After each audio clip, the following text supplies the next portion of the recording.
Tala, salita. Tala, salita. Talata at salita. Pag-asang hatid ng mabuting balita. Tala, salita.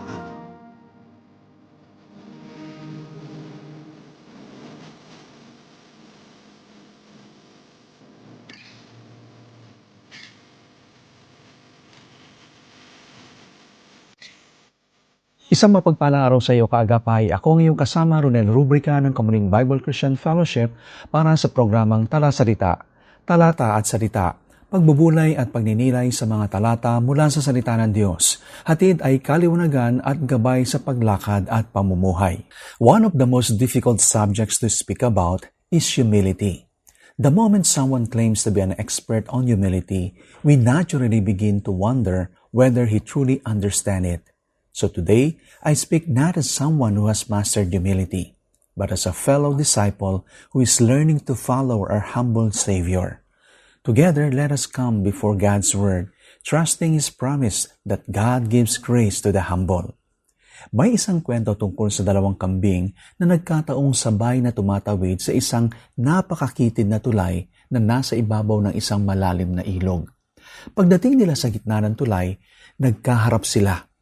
Dahil napakasikip ng tulay, wala ni isa sa kanila ang makadaan hanggat walang kusang magpaparaya. Iginiit ng unang kambing, "Ikaw ang watras." Ngunit mahinahong sumagot ang ikalawang kambing, "Kung maglalaban tayo, pareho tayong mahuhulog sa ilog at malulunod. Sa halip, hihiga na lamang ako upang makatawid ka." Kaya't mapagpakumbabang humiga ang ikalawang kambing. At maingat na tumawid ang isa sa ibabaw niya. Dahil sa kanyang kababaang loob, ligtas na nakatawid ang dalawa at nagpatuloy sa kanilang paglalakbay. D.L. Moody once said, "Be humble or you will stumble." That is exactly the issue Paul addresses in Philippians chapter 2. The Philippian church was a healthy and loving congregation, but they were experiencing a very common problem found in every church: pride, selfishness, disunity, and strained relationships. Some believers were thinking too highly of themselves. Others were more concerned about their own interests than the interests of others. Instead of simply telling them to be nicer or try harder, Paul points them to the greatest example of humility the world has ever seen, the Lord Jesus Christ. Ang Philippians chapter 2 verses 5 through 11 ay isa sa mga pinakadakila at pinakamalalim na talata tungkol kay Kristo sa buong kasulatan. Dito itinuro ni Apostol Pablo na ang luna sa alitan, pagkakabahabahagi at mga sirang relasyon ay hindi matatagpuan sa mas mahusay na personalidad o mas matatag na pamumuno, kundi sa pagkakaroon ng isip at saloobin ni Kristo. Kapag ang puso natin ay naging katulad ng puso ni Kristo, saka lamang magkakaroon ng tunay na pagkakaisa at kapayapaan sa iglesia.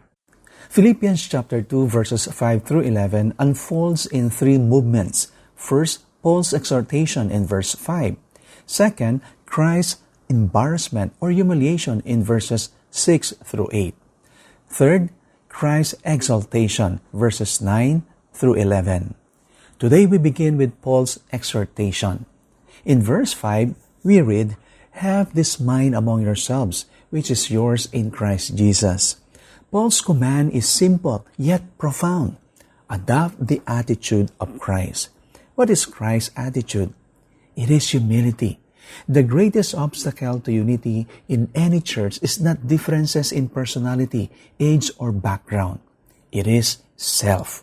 At the center of most conflicts is pride, the desire to be recognized, preferred, or served. Paul teaches us that if we are to enjoy harmony in the church, we must learn to die to self and live for others, just as Christ did. Notice that Paul does not tell us to deny our abilities or pretend we have no gifts. Biblical humility is not thinking less of yourself. It is thinking of yourself rightly in the light of Christ. Phillips Brooks wisely said, The true way to be humble is not to stoop until you are smaller than yourself, but to stand at your real height against some higher nature that will show you the smallness of your greatness. Kapag ikinumpara natin ang ating sarili sa ibang tao, palagi tayong makakahanap ng isang taong sa tingin natin ay mas magaling tayo kaysa sa kanya. Ngunit kapag si Jesucristo ang ating naging pamantayan, agad nating nakikita ang ating sariling kakulangan at ang ating pagmamataas ay napapalitan ng tunay na pagpapakumbaba. When we compare ourselves with Jesus Christ, our pride quickly disappears. His perfect holiness exposes our sinfulness. His selfless love reveals our selfishness. His humility shows us how much we still need of God's grace. Paul's exhortation is not merely personal, it is corporate. Notice the words, "Have this mind among yourselves." This command is addressed to the entire church. Humility is something we practice together. Unity cannot exist if only a few pursue the mind of Christ while others insist on their own way.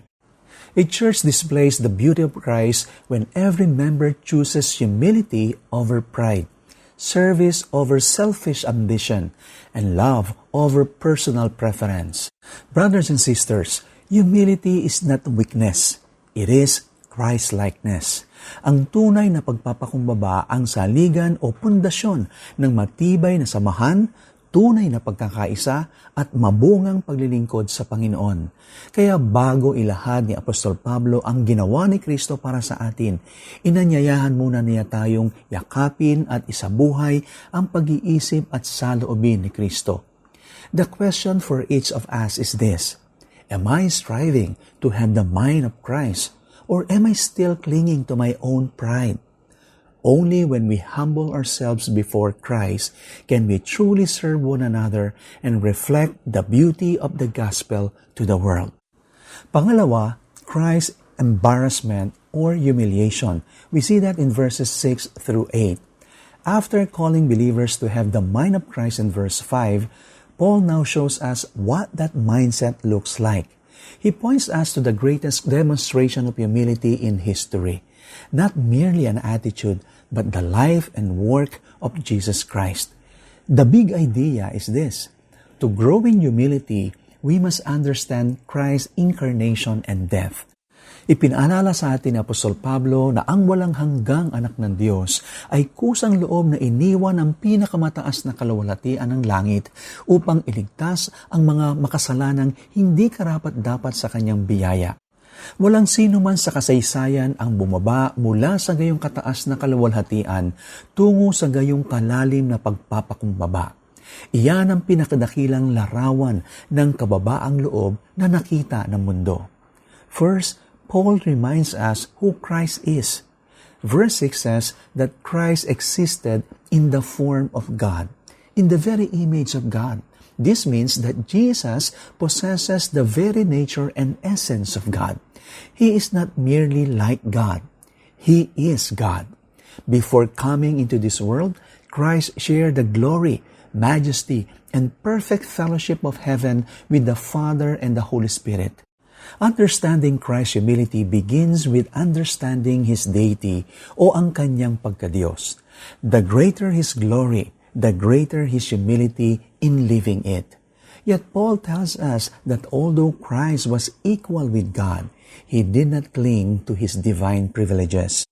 Bagamat lubos siyang Diyos, hindi niya ipinilit ang kanyang mga karapatan ni hiningi ang karangalang nararapat sa Kanya. Sa halip, kusang loob niyang isinantabi ang hayagang pagpapakita ng kanyang makalangit na kaluwalhatian. Hindi ito nangangahulugang tumigil siyang maging Diyos. Hindi niya kailanman isinuko ang kanyang banal na kalikasan o ang kanyang pagkadiyos. Nanatili siyang ganap na Diyos kahit siya ay naging ganap na tao. He willingly set aside the independent exercise of His divine privileges so that He might fulfill the Father's plan of redemption. As Paul says, He made Himself nothing, not by giving up His deity, but by taking on humanity. How did Christ empty Himself? Not by subtracting His deity, but by adding humanity. The eternal Son of God clothed himself with human flesh. The Creator entered his own creation. The King of glory became one of us. Even more astonishing, Jesus did not come as an earthly king or military conqueror. Paul says he took the form of a servant. The Lord of heaven willingly became a servant. Throughout his earthly ministry, Jesus lived not to be served, but to serve. He touched lepers, welcomed sinners, washed his disciples' feet, and gave his life for those who deserved judgment. The one who deserved every crown chose instead the towel of a servant. Paul then takes us even lower. Verse 8 says, he humbled himself by becoming obedient to the point of death, even death on a cross. This was not merely death. It was the most shameful death imaginable. Sa pananaw ng mga Hudyo, ang sinumang ibinitin sa kahoy ay nasa ilalim ng sumpa ng Diyos. Makikita natin yan sa Deuteronomy chapter 21 verse 23. Sa mga Romano naman, ang kamatayan sa krus ang pinakahamak, pinakamasakit, at pinakanakakahiya na uri ng parusa na inilaan lamang sa mga pinakamasasamang kriminal at mga alipin. It was a death marked by humiliation, rejection, suffering, and shame. Ngunit ito mismo ang uri ng kamatayang kusang loob na pinili at tiniis ng Panginoong Hesukristo alang-alang sa ating kaligtasan. He descended from the highest glory to the lowest shame, not because he deserved it, but because we did. He bore the humiliation that belonged to us. He received the judgment our sins deserved, so that we could receive the righteousness we never earned. Many of us spend our lives protecting our reputation, avoiding embarrassment, and preserving our rights. But Jesus willingly surrendered his rights, embraced humiliation, and endured the cross out of love for sinners. That is true humility. Paul's purpose is not simply to move our hearts with admiration for Christ, but to transform our lives. He's saying, look at your Savior. See what He gave up for you. Now go and treat one another with that same humble, self-giving love. Kapag tunay nating minamasdan ang kababaang loob ni Kristo, nawawala ang ating pagmamataas at napapalitan ito ng pasasalamat at pagpapakumbaba. Doon natin napagtatanto na walang sakripisyong hihingin ng Diyos sa atin, walang paglilingkod na ipapagawa niya, at walang kahihiyang maari nating maranasan alang-alang sa Kanya ang kailanman ay maihahambing sa pagdurusa, kahihiyan at sakripisyong kusang loob na tiniis ng ating Panginoong Hesukristo upang iligtas tayo. May we therefore follow His example by laying aside our pride, serving one another in love, and walking in the humble footsteps of our Lord Jesus Christ. Ang ikatlo, Christ's exaltation. We see that in verses 9 through 11. After showing us the depths of Christ's humiliation, Paul now brings us to the heights of His exaltation. The message is clear. The way down is the way up. The path of humility leads to glory. Because Jesus willingly humbled Himself, became a servant, and obeyed the Father even to death on the cross, God highly exalted Him and bestowed on Him the name that is above every name. We see that in verse 9. Ito ang maluwalhating tugon ng Diyos Ama sa ganap na pagsunod ng Kanyang anak. Ang Panginoong Hesukristo na kusang loob na nagpakababa hanggang sa pinakamababang kalagayan ay siya ring itinaas ng Ama sa pinakamataas na kaluwalhatian. Ang kanyang pagpapakababa ay hindi ang katapusan ng kwento. Ang kanyang krus ay humantong sa kanyang korona. Ang kanyang pagdurusa ay nauwi sa kaluwalhatian. At ang kanyang pagpapakumbaba ay sinundan ng kanyang dakilang kadakilaan. Paul is saying, you want to know joy in this life? Go down. Go the way of humility. You want to know joy in this life? Embrace the humiliation of Christ. You want to know joy in this life? Be the servant of all. You want to know joy in this life? Go the way of the cross, because the way down is the way up, and the way to glory is the way of the cross. And what will it lead to? Joy, glory, exaltation. Paul highlights three glorious truths about Christ's exaltation. First, Christ is supremely exalted. God has lifted him above every authority, power, and name. The one who wore a crown of thorns now wears the crown of universal kingship. Second, Christ will receive universal worship. Paul declares that every knee will bow in heaven, on earth, and under the earth. Every creature, willingly or unwillingly, will acknowledge the absolute authority of Jesus Christ. Those who trust Him today bow in joyful worship. Those who reject Him now will one day bow before Him in judgment. Third, every tongue will confess that Jesus Christ is Lord, to the glory of God the Father. Christ's exaltation does not diminish the Father's glory. It magnifies it. The Father's eternal purpose is fulfilled as the redeemed from every tribe, tongue, people, and nation worship His Son. Through the work of redemption, Christ perfectly glorifies His Father. Paul's point is both theological and practical. He is reminding us that God honors humility. The world says, promote yourself. Jesus says, humble yourself. The world seeks recognition. Christ chose obedience. The world pursues status. Christ embraced servanthood. Yet in the end, God exalted His Son. Kaibigan, kung hangad natin ang tunay na kagalakan, tunay na pagkakaisa, at ang gantimpalang walang hanggan, dapat nating sundan ang yapak ng ating Panginoong Hesukristo. Ang kanyang landas ay landas ng kababaang loob.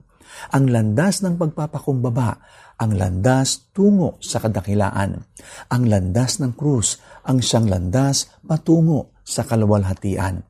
The way of Christ is the way of humility. The way of the cross is the way of glory. In our day, humility is hardly ever emphasized as a Christian virtue that we must pursue. Humility is not merely one Christian virtue among many. It is the very heart of Christ-like character.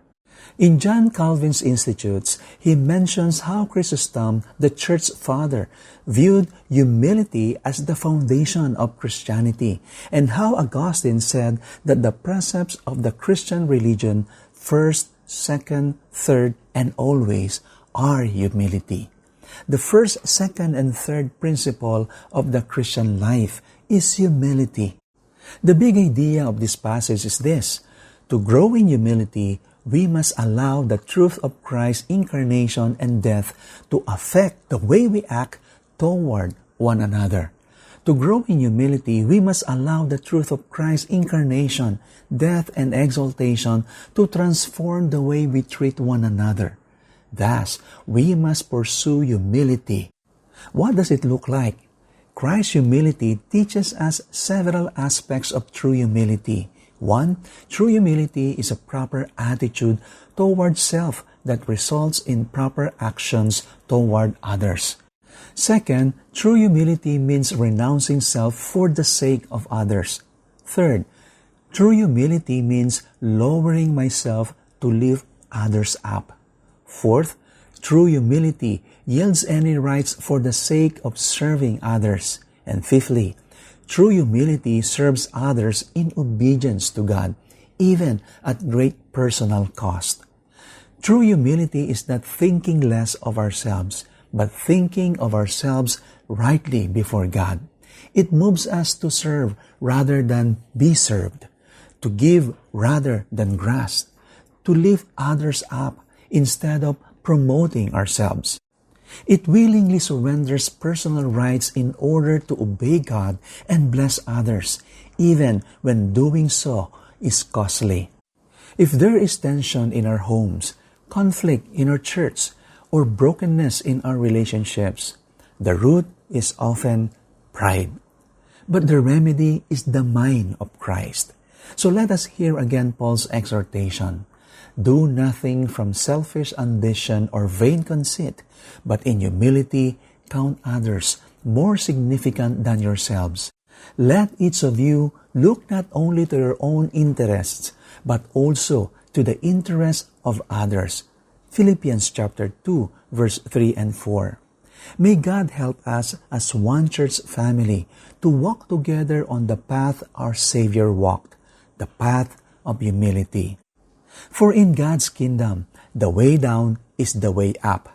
The cross comes before the crown, and those who humble themselves before God will in His perfect time be exalted. Maraming salamat po sa inyong pagsama sa akin sa araw na ito. Ako po ang inyong kaagapay, Ronel Rubrica ng Kamuning Bible Christian Fellowship.